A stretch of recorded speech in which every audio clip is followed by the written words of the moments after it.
the attack on Gaza. It came after the US elections. Not before, that's not by accident. My opinion, and I can be wrong, my opinion is that Israel,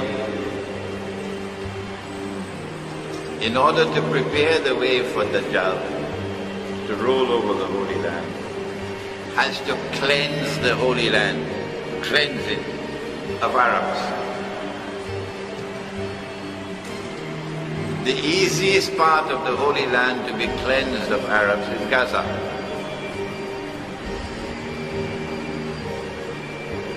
Four years ago, the blistering attack on Gaza, with Hosni Mubarak blocking the way to Egypt, was to shatter them. About 1,400 were killed. But the next attack on Gaza must be 10 times more ferocious than that one. But this time you must have Ikhwan al-Muslimun in charge of Egypt, firmly in the saddle. So you've got to do something to get rid of the military as an obstacle. And they did it. You've got to do something to get rid of the legal establishment as an obstacle. And they did it. And so Morsi is now firmly in charge. Ikhwan is now firmly in charge. The boat is rocking a little bit, but they're still firmly in charge. So when the attack on Gaza takes place, it will be so ferocious that Egypt will have to open the doors. And you'll have something called Exodus. Exodus is a book in the Bible and the Torah. Exodus means a mass movement of people fleeing out of Gaza into Egypt. And whoever is so brave to remain in Gaza, it's just a mopping up operation. And in this way, Israel will be able to say, mission accomplished. We have cleansed Gaza of the Arabs.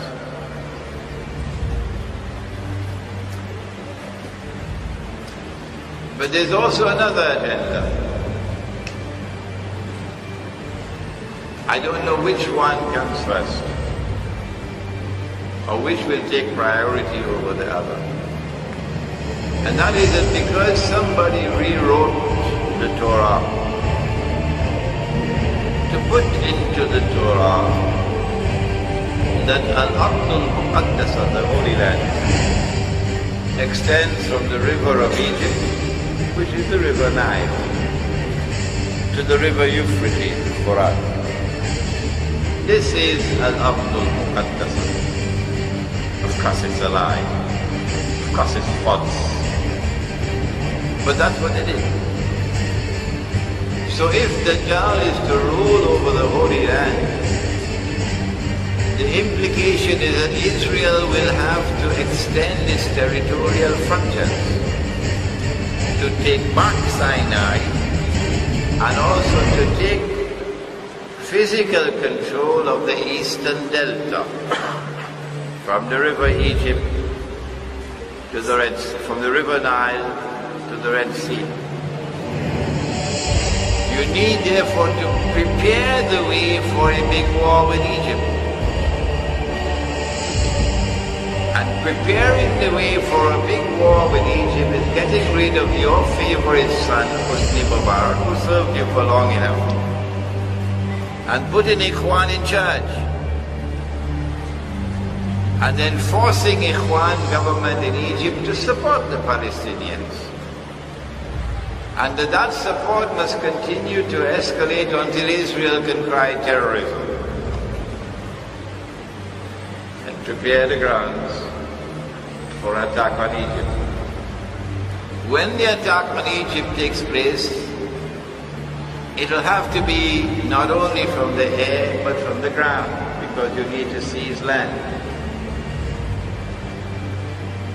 In order to succeed with a big country,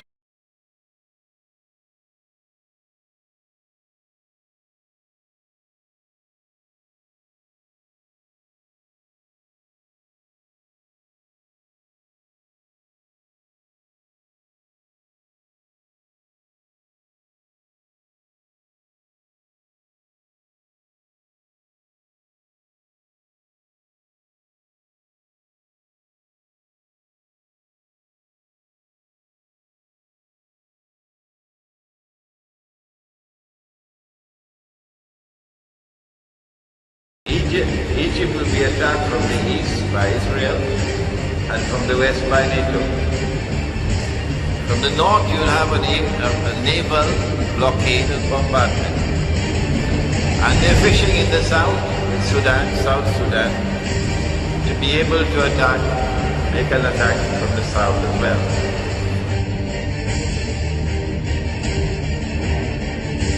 Ethiopia and South Sudan are both clients of Israel today. Ethiopia and South Sudan are both clients of Israel today. The only thing that's standing in the way is Sudan. That's all. If they succeed in destabilizing Sudan, and that is a possibility, then Egypt would be surrounded from all sides. And so the attack on Gaza, I believe, has to be analyzed from the perspective of that grand design of what are the ultimate objectives. You've been a wonderful audience with me. I know we still have questions there, but we have to call it a day.